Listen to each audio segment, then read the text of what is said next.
Live from New Delhi, you're watching the India News, India's voice to the world. I'm Lipakshi Khurana, coming up in the next hour. Indian Prime Minister concludes his historic two-day visit to Kuwait, with both sides elevating relationship to strategic partnership. Slovak Prime Minister meets Russian President as Ukraine refuses to extend Russian gas transit deal, which nears expiry. Syria's new leader says all weapons to come under state control, including those held by Kurdish-led forces, to announce defense military structure soon.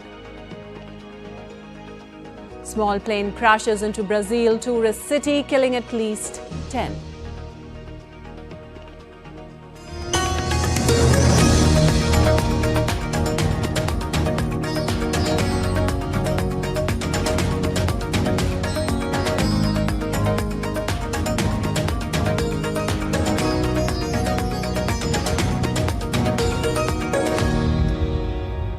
On to the details now. After concluding his historic two-day visit to Kuwait, during which he strengthened India's ties with the Gulf nation, Prime Minister Narendra Modi returned home. In a special gesture, Kuwait's Prime Minister personally came to see off Prime Minister Modi at the airport. In a social media post, Prime Minister said, and I quote, "Thank you, Kuwait. This visit was historic and will greatly enhance our bilateral relations.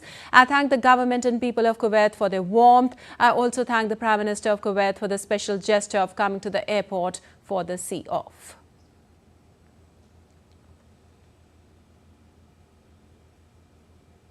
Well, India's Prime Minister Narendra Modi's historic two-day visit to Kuwait featured several significant moments that greatly enhanced bilateral relations. The visit, the first by an Indian Prime Minister in over 40 years, included interactions with the Indian diaspora and Kuwait's leadership. Here's a report by DD India correspondent Akshay Dongre. Prime Minister Narendra Modi being awarded Order of Mubarak Al-Kabir, the highest honor in Kuwait, by his Kuwaiti counterpart Sheikh Ahmed Abdullah Al-Ahmed Al-Sabah during his historic visit to the Gulf nation. The Order of Mubarak Al-Kabir has been previously awarded to foreign leaders like Bill Clinton and George Bush. On the second day of his visit, Prime Minister Narendra Modi met with the Amir of Kuwait, Sheikh Meshal Al-Ahmed Al-Jaber Al-Sabah. This was the first meeting between the two leaders. On arrival at the Bayan Palace, Prime Minister Narendra Modi was given a ceremonial welcome with a guard of honor.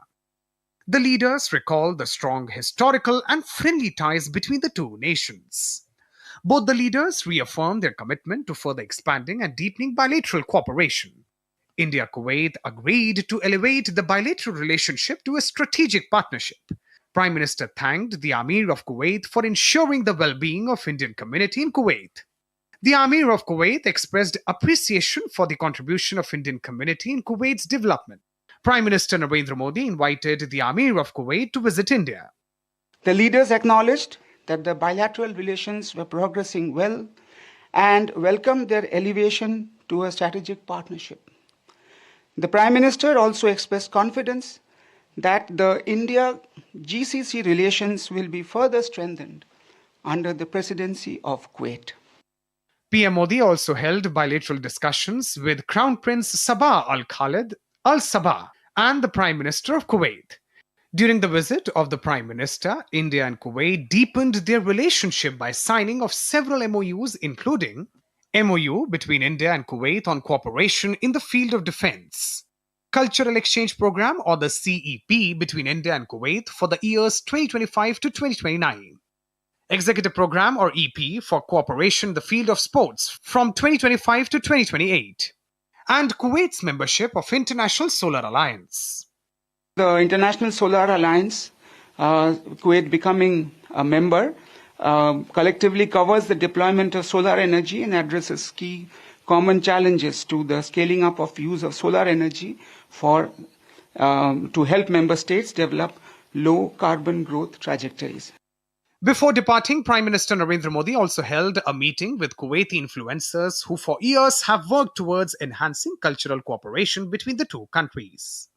A new chapter in the ties of India and Kuwait has started with the historic visit by Prime Minister Narendra Modi, be it trade or defense, energy security or cultural exchanges. both the countries are now set to take their relationship to new heights. In Kuwait City with camera person Rajesh Rikki, Akshay Dongre, DD India. Well, India's Madhya Pradesh has been recognized by the Wall Street Journal as one of the go-to global destinations for 2025. This accolade highlights the state's rich heritage, unparalleled wildlife and exceptional natural beauty. Principal Secretary Tourism and Cultural Department expressed delight, saying this global recognition solidifies Madhya Pradesh's status as a world-class travel destination. With 14, including 3 permanent and 11 tentative UNESCO World Heritage Sites, 9 tiger reserves and vibrant cultural experiences, the state offers unique experiences for every traveller. WSJ's recognition specifically highlights renowned UNESCO World Heritage Site Khajuraho, Panna and Madhya, celebrated for their cultural significance, thrilling wildlife encounters and breathtaking landscapes. And Uttar Pradesh Chief Minister Yogi Adityanath to visit the holy city of Prayagraj to review preparations for a centuries-old spiritual gathering Mahakumbh. Chief Minister will also hold a review meeting with officials regarding the preparations of Mahakumbh, which will commence on January 13th, the spiritual festival of Mahakumbh held once in every 12 years. As part of the preparations, safety and security of pilgrims are given much importance. Teams of NDRF, SDRF and police to coordinate efforts. Uttar Pradesh to integrate artificial intelligence and advanced technologies to enhance security of millions of devotees expected to attend. And Kisan Divas, or National Farmers' Day, is celebrated on December 23rd every year. This day marks the birth anniversary of Bharat Ratna Chaudhary Charan Singh, a key leader who fought for the right of farmers. He played a major role in improving the lives of farmers in India. More in this report. National Farmers' Day is celebrated on the 23rd of December to mark the birth anniversary of the 5th Prime Minister of India, Chaudhary Charan Singh. The day honours and appreciates farmers for their contributions to society and holds special significance. The strength and vitality of a nation's farmers, often referred to as Annadatas, is closely linked to the overall empowerment and prosperity of the country. The sincere efforts of the Government of India to uplift this crucial segment of society warrants commendation and recognition. India is the world's largest producer of milk, pulses and jute and ranks as the second largest producer of rice, wheat, sugarcane, groundnut, vegetables, fruit and cotton. It is also one of the leading producers of spices, fish, poultry, livestock and plantation crops. Commitment to live up to its name of Krishi Pradhan Desh.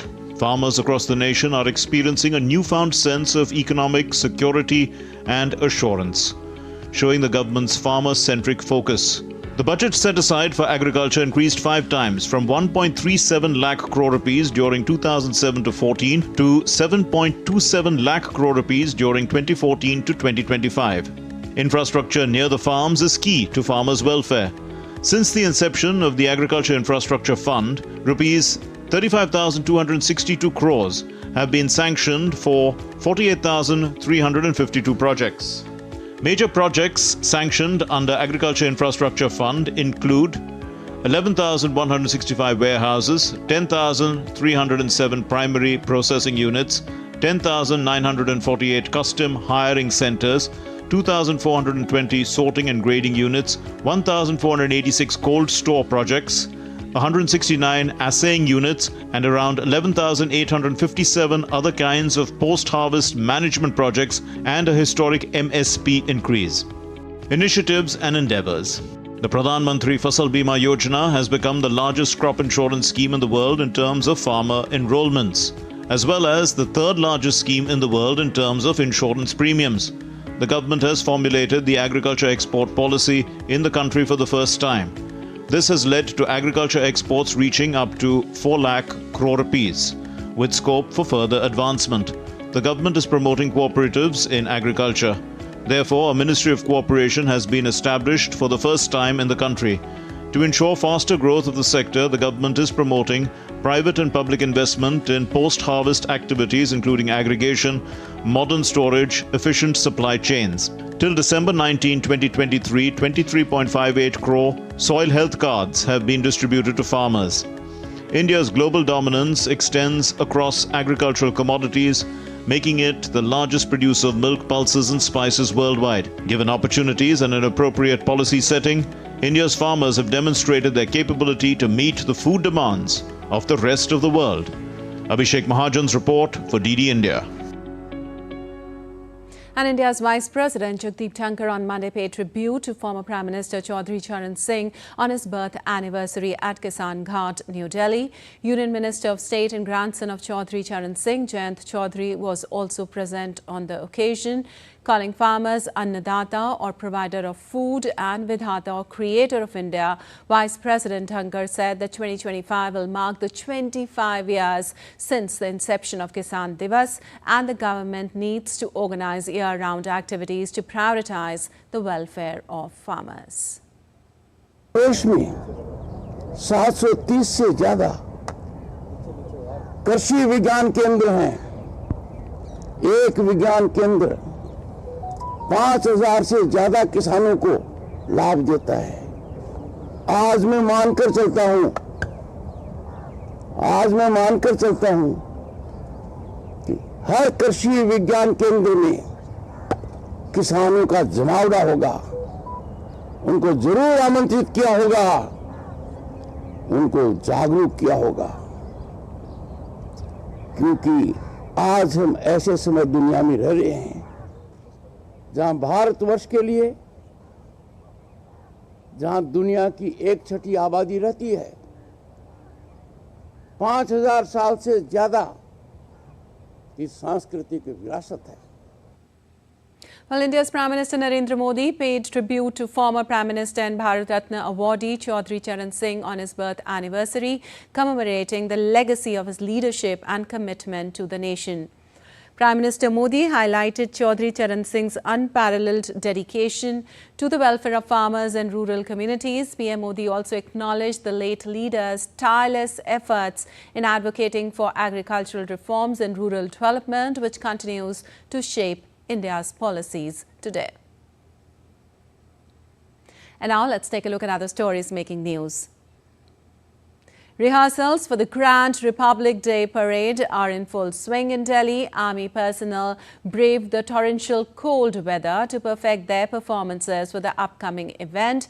Despite the freezing temperatures, soldiers are maintaining their unwavering discipline, marching in formation and practicing their drills with precision. A training program on making jute bags has been launched in Udhampur, aiming to empower women and promote sustainable livelihoods.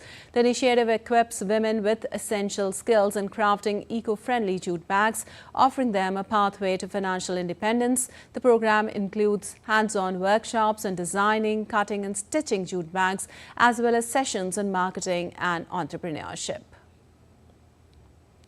The 31st Imphal Book Fair is drawing book lovers from across the region, transforming the city into a hub of literary excitement. The event features an extensive collection of books ranging from fiction and non-fiction to academic and regional literature. Publishers and authors from Manipur and beyond have gathered to showcase their works, offering visitors an opportunity to explore diverse genres and perspectives.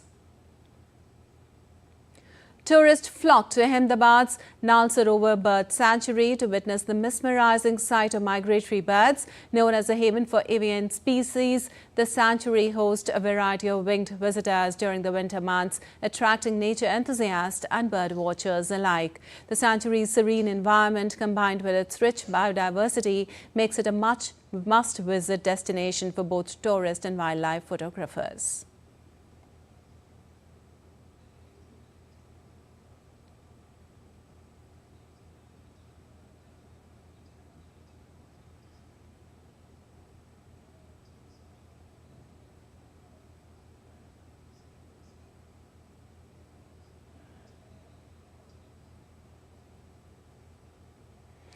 And still to come up, mass protest against Serbian government as thousands demand accountability over deadly railway station collapse.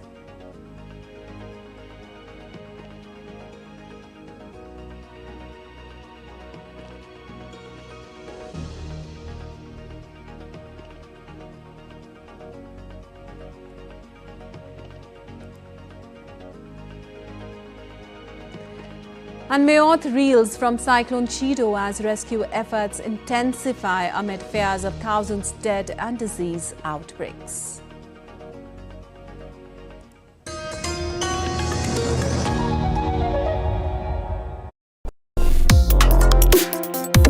Complex issues, hidden agendas, twists and turns, strategic games. We think all dots are linked, we just need to connect them.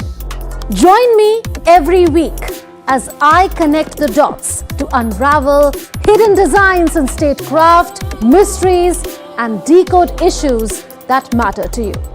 Watch Connecting the Dots with me at these times on DD India.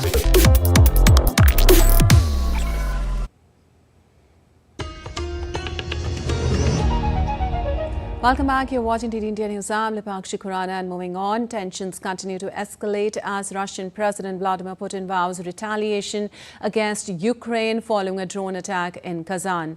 Meanwhile, Ukraine pushes forward with NATO aspirations and European leaders warn of broader threats from Russia. Here's the latest. 2 days after the drone strikes on a high-rise apartment block in Kazan, Russian President Vladimir Putin has vowed to bring more destruction to Ukraine in retaliation. He warned whoever tries to destroy Russia will face many times more destruction themselves. Whoever and however much they try to destroy in Russia, they will face many times more destruction themselves and will regret what they are trying to do in our country. Earlier in the day, Ukrainian President Volodymyr Zelensky expressed optimism about Ukraine's NATO membership, calling it achievable. However, he acknowledged that the Kyiv must continue efforts to persuade allies to support its accession. Alliance for Ukraine is achievable, but it is achievable only if we fight for this decision at all the necessary levels. Meanwhile, during a meeting with leaders from Italy, Sweden and Greece, along with the EU Foreign Affairs Chief in Finland, Italian Prime Minister Giorgia Meloni said Russia poses a significant threat to European Union security. We have to understand the threat is much more wide than we imagine. Okay? It's about our democracy, it is about influencing our public opinions, tackling the issue of illegal immigration solely as a solidarity-based debate was a mistake, in my opinion, as this matter is precisely a matter about security. The result is that we have been unable to defend our external borders and we have put our internal freedom of movement at risk. On the ground, Russian forces on Saturday captured 2 Ukrainian villages in Kharkiv and Donetsk regions. At the same time, Ukraine's air defenses successfully shot down 52 of the 103 Russian drones launched overnight, underscoring the intense and ongoing conflict. Amish Mahajan's report for DD India. And moving on, Russian President Vladimir Putin hosted Slovak Prime Minister Robert Fico at the Kremlin on Sunday as a contract allowing for Russian gas to transit through Ukraine near its expiry date. Slovakia, heavily dependent on Russian gas, faces supply disruptions with the Ukraine transit contract expiring year-end.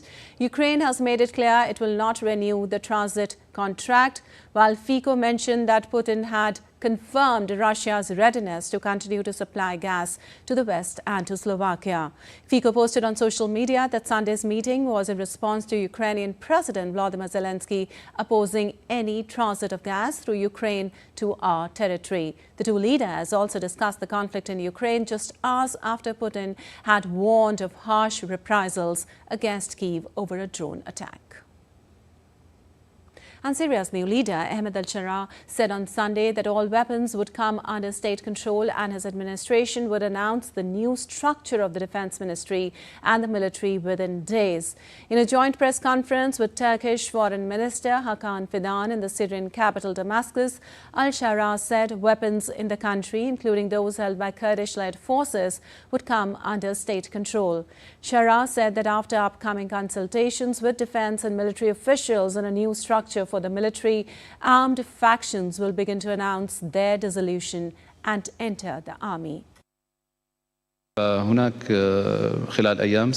Within days, the Defense Ministry will be announced and a committee of high-level military leaders will be formed to design a new structure for the new Syrian army. Following that, the factions will begin to announce their dissolution and integration gradually. We will not by any means allow for arms outside the control of the state. It is the top of our priorities to work on controlling arms in the country, and I think there is a wide agreement among the factions. Meanwhile, Turkey's foreign minister said after talks with Shara that there was no room for Kurdish militants in Syria's future and that they must disband, and that all sanctions on Damascus must be lifted for the country to rebuild. Fidan said Turkey was ready to support Syria in rebuilding efforts and said he hoped his visit would encourage more high-level contact from other countries. Suriye'nin toprak bütünlüğü ve birliği. There is no doubt about Syria's territorial integrity and unity, and there can never be any. In our talks today, we confirmed our mutual will on this issue. I would like to emphasize once again that there is no place for the Kurdish militants in Syria. This territorial organization is occupying the land of Syrian people and stealing its natural resources. Well, in southern Brazil, a small plane carrying 10 people crashed into shops in the center of the tourist city of Gramado on Sunday, killing everyone on board. The aircraft owner and pilot died along with the other 9 passengers, all of whom were members of his family. In addition, 17 people on the ground were injured, with 12 still receiving hospital care, including 2 in critical condition. Manufactured in 1990, the twin-engine Piper took off from nearby Canela Airport and was heading to Jundiaí in Sao Paulo state under unfavorable weather conditions. Cause of the crash is being investigated by the Aeronautical Accident Investigation and Prevention Center. Meanwhile, in another incident in Brazil, a bridge connecting 2 states in northern and northeastern region collapsed on Sunday as vehicles were crossing, killing at least 1 person and spilling sulfuric acid after a truck carrying the acid plunged into the Tocantins River. According to the fire department, 1 person has been confirmed dead and another was rescued alive. Preliminary estimates indicate at least 11 people were involved in the accident, with 2 trucks, a car and a motorcycle falling into the river, which is more than 164 feet deep. And the United Arab Emirates, Saudi Arabia and several other Gulf countries have imposed an indefinite ban on granting visas to people from at least 30 different cities of Pakistan. The decision follows an alarming rise in number of cases where Pakistani nationals have been caught begging or being involved in smuggling, drug trafficking, human trafficking and other criminal offences abroad. The Gulf countries and cities, especially Dubai and Abu Dhabi, remain the most preferred destinations for millions of Pakistani travellers and job seekers. However, following the ban and increasing visa rejections, the already dented image of the Pakistani passport, ranked 4th worst in the world for the 3rd consecutive year, will suffer further irreparable damage. Well, Elon Musk, the world's richest person, emerged as a significant influencer, wielding considerable power alongside U.S. President-elect Donald Trump. Trump is co-head of a project to cut government costs. Musk helped lead opposition online to a government funding bill that would have included the Chinese investment restrictions. Here's a report.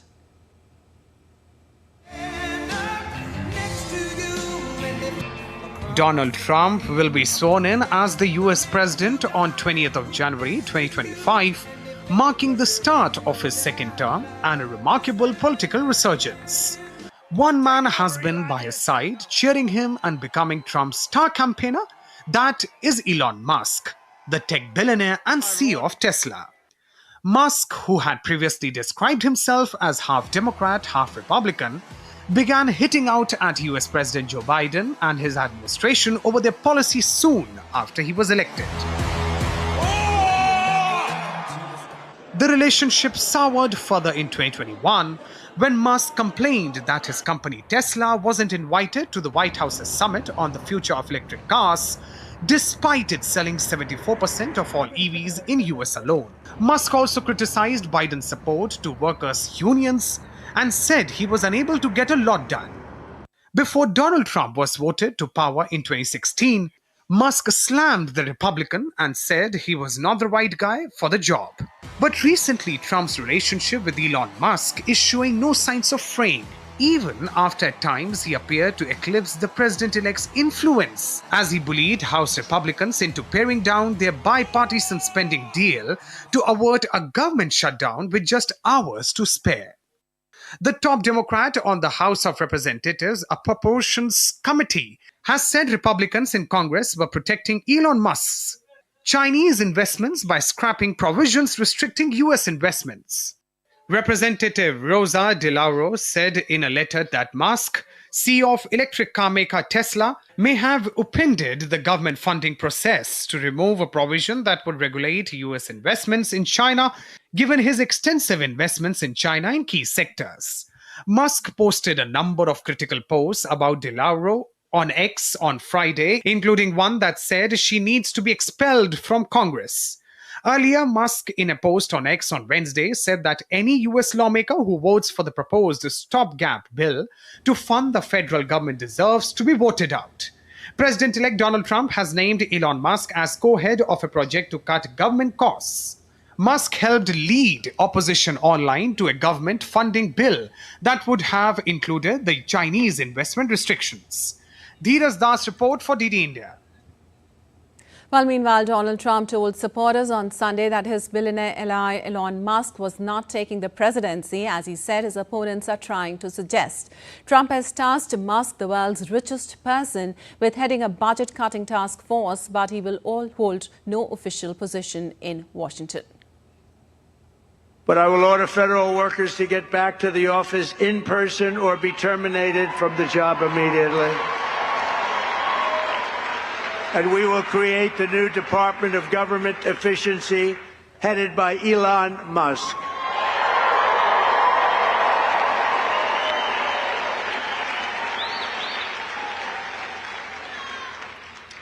And no, he's not taking the presidency. I like having smart people. You know, they're on a new kick. Russia, Russia, Russia, Ukraine, Ukraine, Ukraine, all the different hoaxes. And the new one is President Trump has ceded the presidency to Elon Musk. No, no, that's not happening. But Elon's done an amazing job. Isn't it nice to have smart people that we can rely on? Don't we want that? He's done a great job. Well, recovery efforts are underway in Kuwait after the devastation caused by Cyclone Cheeto, as French rescue workers are seen treating the wounded in a video footage released by French civil security services on Sunday. Children and adults were seen receiving medical treatment from the rescue workers, with whom having cuts cleaned and bandaged. Officials in Mayotte have only been able to confirm 35 fatalities from Cyclone Cheeto, but some have said they fear thousands could have been killed. Health workers say they are bracing for a surge of disease as dead bodies lie unburied and people struggle to get clean drinking water. And still to come, DD India News Hour. Trump threatens to retake Panama Canal, citing high fees and Chinese influence. Panama pushes back. The Christmas thrill has died into lull and sobriety as people pay tributes to the victims, and Magdeburg Christmas market remains closed. An Indian film festival honouring Raj Kapoor's legacy kicks off in Moscow.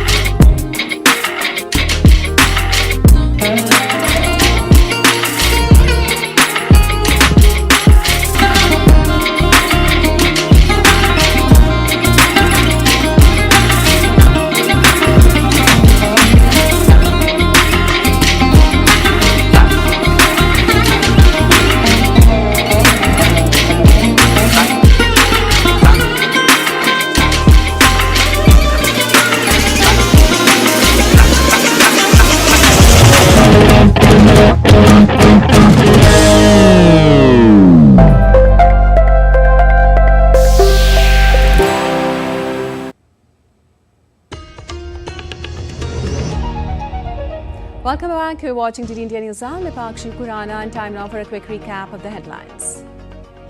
Indian Prime Minister concludes his historic two-day visit to Kuwait, with both sides elevating relationship to strategic partnership. Slovak Prime Minister meets Russian President as Ukraine refuses to extend Russian gas transit deal, which nears expiry.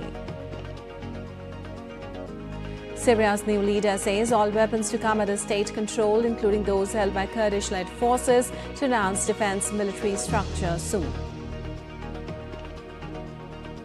Small plane crashes into Brazil tourist city, killing at least 10.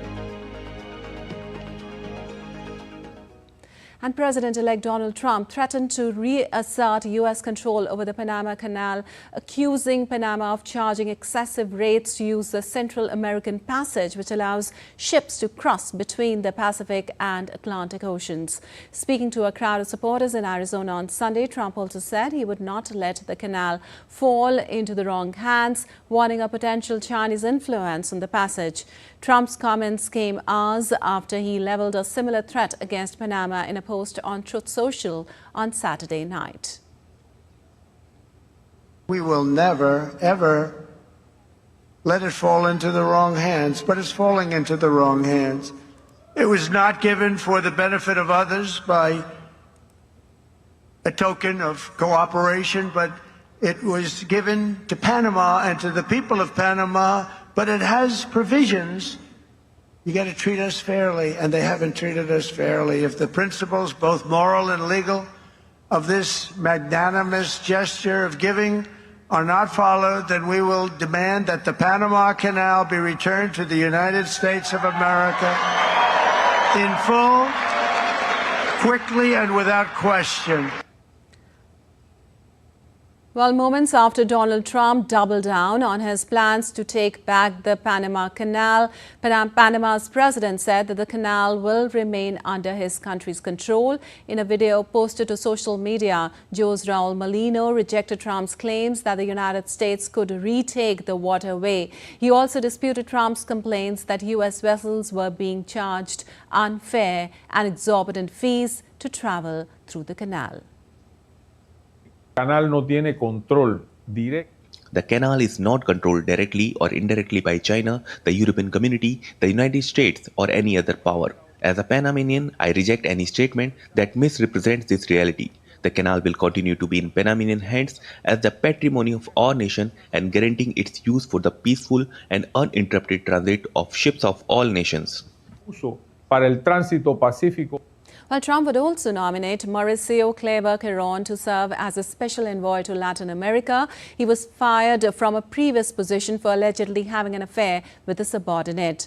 Trump said Claver-Caron would help address migration and drug smuggling issues. Claver-Caron was the first American to serve as the head of the bank. In that role, he had tried to wrest power away from Argentina and Brazil, which have dominated its agenda in the past, and provide more of a role for smaller countries, but was fired in 2022 as head of the Inter-American Development Bank after an investigation found he had an intimate relationship with a staffer.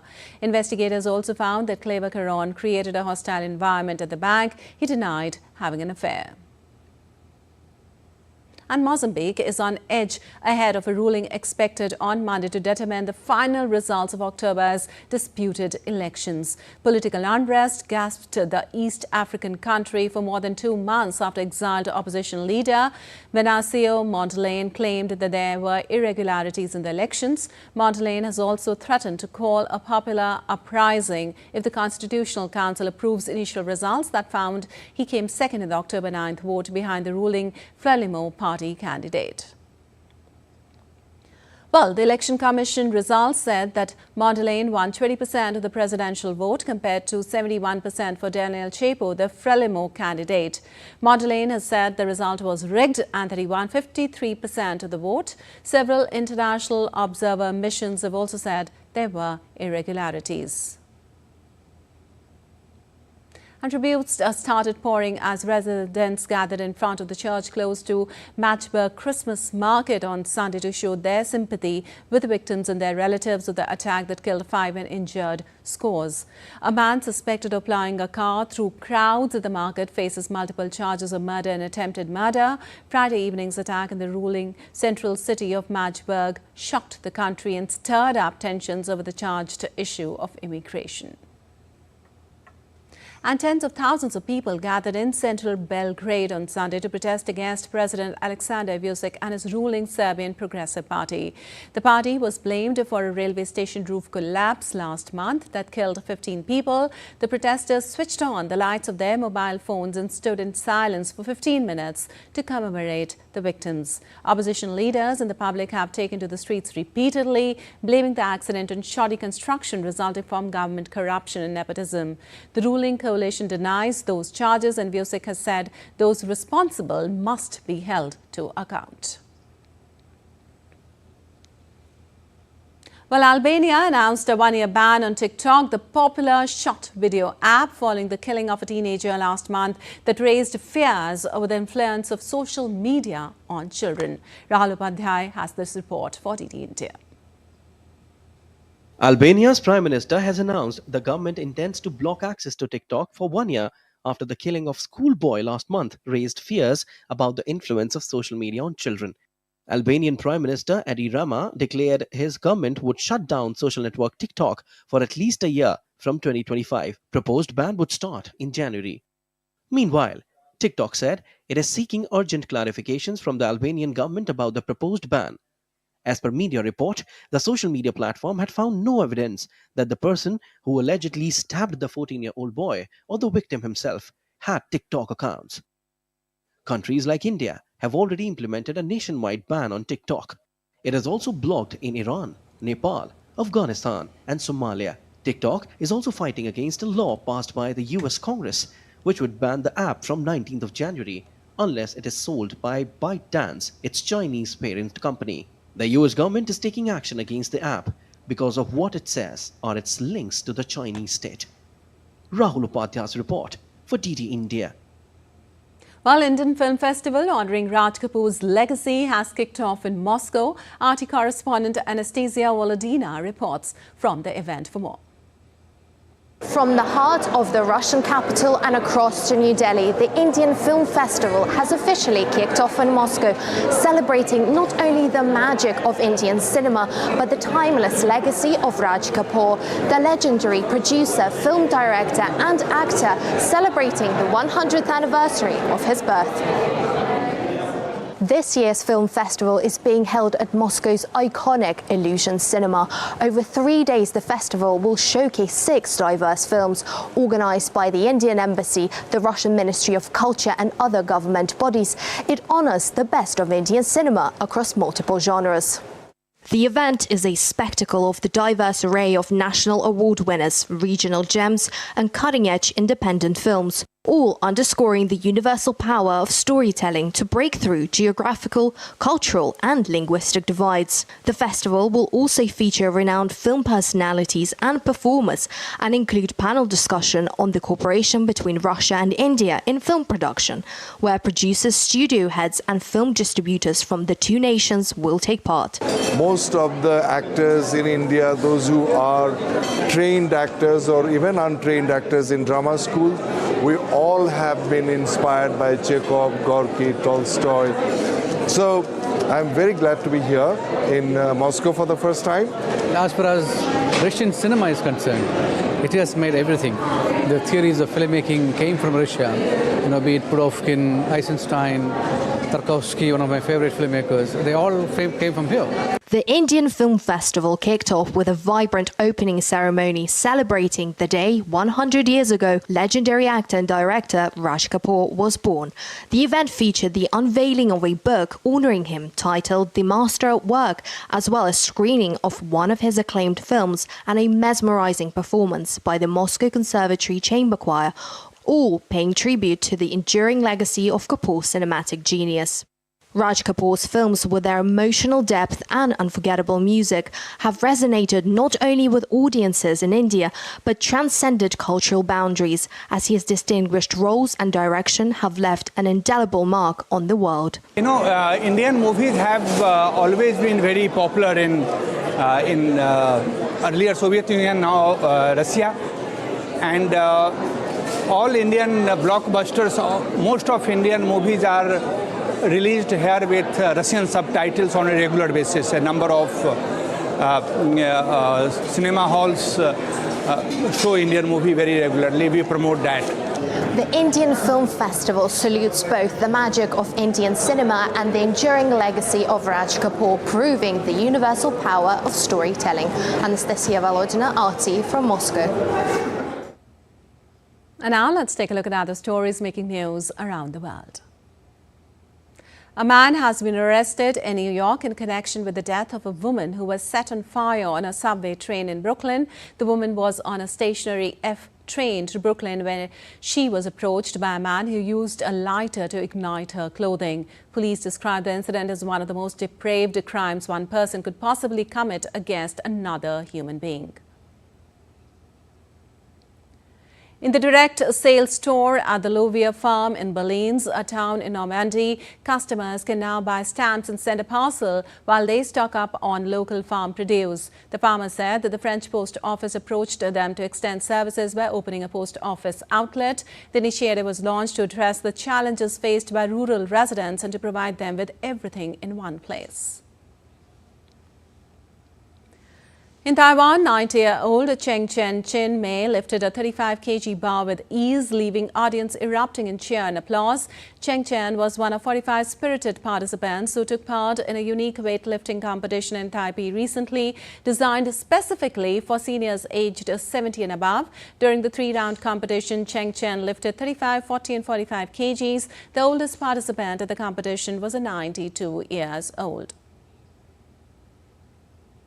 The skies over Qatar's Masjid city were alive with vibrant colors during the last day of the country's 5th annual Hot Air Balloon Festival. The festival featured 60 balloons from all over the world, captivating locals and visitors alike with their various shapes and themes. And still to come, DD India News Now.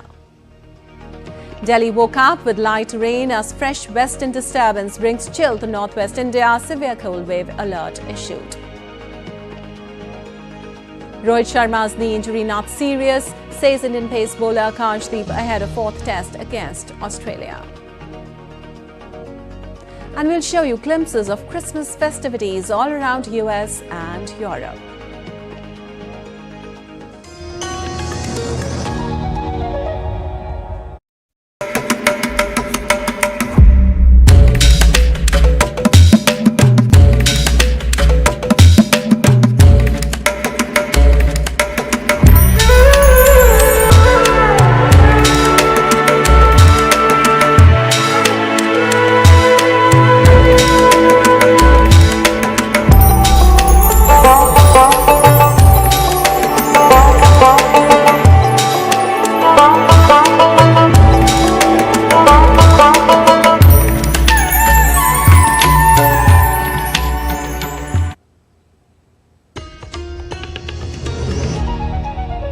Welcome back. You're watching DD India News. I'm Lipakshi Khurana, and on to some weather news now. Residents of the national capital and neighbouring NCR are going to experience a significant change in the weather this week, with parts of the region witnessing light drizzle on Monday morning.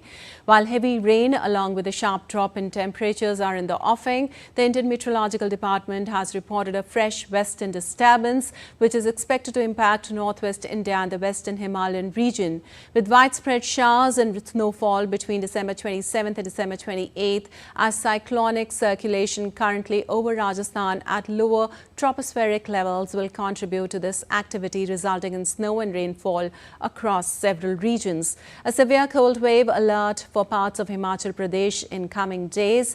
Additionally, cold wave conditions are predicted to affect Rajasthan, Jammu and Kashmir, Punjab and Ladakh during the same period. And Siddharth Bharadwaj now joins us with more from the national capital on the weather. Well, Siddharth, Delhi woke up with the light rain and a yellow alert has also been issued. Can you tell us more on that? Yeah, that's right, Lepakshi. A very good morning to you, first of all. And you're right that Delhi woke up, to a fog and light showers as well. The temperature has plummeted suddenly and, reached as far as, 7 degrees Celsius. That was recorded, and a combination of fog and light rainfall. The presence of both was felt in parts of the capital. Apart from that, Lepakshi, the more jackets have come out. In fact, people, they're coming out with more layers. This particular thing has disrupted daily life to an extent. But what thing in the entire thing that has happened, which is good, is that the air quality has improved. Lepakshi, on yesterday, in fact, the air quality was recorded somewhere around 409, which comes in severe category. And now the AQI is recorded somewhere around 389, which comes in very poor category. The AQI is still not that good, but slightly better as it was yesterday. And a yellow alert, in fact, has been issued, and residents are certainly advised, to stay home, to not come out unnecessarily, and to keep a check on the temperatures outside. So that's how the weather conditions is here in Delhi. Apart from that, alert has been also issued in parts of Himachal Pradesh, like you were also mentioning, also in Rajasthan and Punjab. And the weather department has said that it has in fact advised people to stay inside, take care of themselves and keep a check on the temperature. And like I was mentioning, in Delhi, Lepakshi, the temperature was recorded as low as 7 degrees Celsius, and according to the weather office, the temperature will be, will likely to go as high as 24 degrees Celsius and as low as 7 degrees Celsius here in the capital. All right. Also, Siddharth, with Christmas just 2 days away and the New Year around the corner, how are Delhiites bracing with the cold and the festivities together?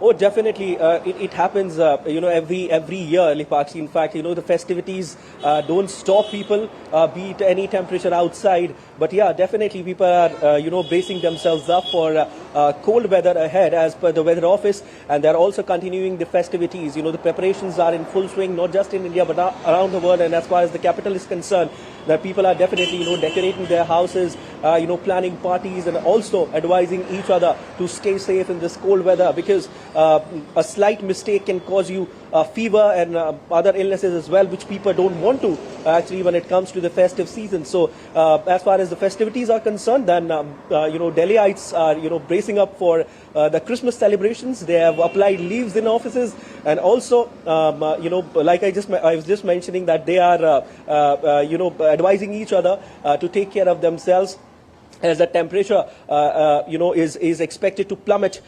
in coming days, as per the weather office. So that's how people are bracing up for the Christmas celebrations, and also awareing themselves about the weather updates. Absolutely, absolutely. Thank you so much, Siddharth, for all those details. Well, you're watching India News. Our time now for some sports news. The Pakistan Cricket Board has chosen the United Arab Emirates as a neutral venue to host India's games at next year's ICC Champions Trophy, following a standoff between the two rivals. India had refused to travel to tournament host Pakistan for the 8-team Champions Trophy amid its security concerns. The ICC confirmed on Thursday that all of India's games will be at a neutral venue under a hybrid model, including if the team reaches the semi-finals and final. The hybrid model will be followed in all ICC events between India and Pakistan that are set to take place from 2024 to 27. An Indian pace bowler, Akashdeep, played down concerns over skipper Rohit Sharma's knee injury ahead of their 4th test against Australia starting on December 26th. The batsman was hit on his left knee during a practice session at the Melbourne Cricket Ground and looked in discomfort. The 37-year-old received care from a physiotherapist and had an ice pack strapped to his leg. The 5-match series is locked at 1-1 ahead of the Boxing Day clash. The Indian skipper has been struggling for form since returning to the team. And Indian women decimated West Indies by a mammoth 211 runs in the first one-day match in Vadodara on Sunday. Batting first, India posted imposing 314 for loss of 9 wickets. Smriti Mandhana was architect of the innings as she struck a superb 91 and put up a 110-run partnership with Pratika Rawal for the opening wicket. Harleen Deol provided some substance through the middle, while Harmanpreet Kaur and Richa Ghosh led India's assault towards the back end. In reply, the West Indies innings never took off. Their top 4 batters departed for single figures, with both the openers getting ducks. Renuka Singh was the wrecker-in-chief. She claimed her maiden 5-wicket haul. West Indies were eventually bundled out for just 103 runs. The second ODI between the two teams will take place on Tuesday at the same venue. And jazzed up, mince pies are stirring debate across the UK as variations of the classic Christmas treat, traditionally filled with spiced fruit, are being introduced with modern twist. From adding unexpected ingredients like salted caramel or chocolate to experimenting with different crust, these new versions are dividing opinions. Dozens of stand-off paddle-boarding athletes dressed as Santa Claus descended upon the seafront of Greece's second biggest city of Thessaloniki on Sunday, paddling across some of its most famous landmarks. Also, a veteran firefighter in Guatemala City continues his 27-year-old tradition of dressing as Santa to rappel from a bridge and deliver gifts to low-income children before Christmas. At the age of 78, Hector Chacon, a fire department major, rappels from the 75-meter Las Vegas Bridge in northern Guatemala City to deliver Christmas gifts.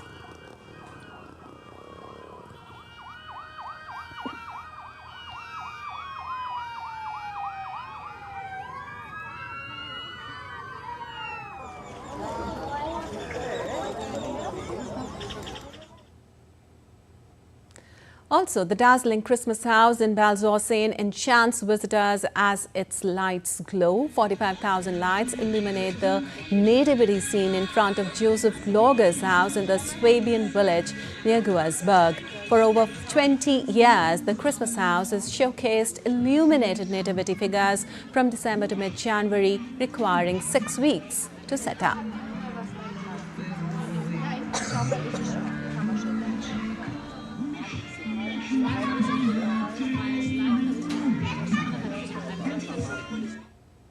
And before we wrap up, a quick reminder, India's public broadcaster Prasar Bharati has recently launched Waves, entering the field of OTT platform. Waves provides a complete infotainment ecosystem to digital media and OTT audiences. If you also want great content for free, then download Waves today.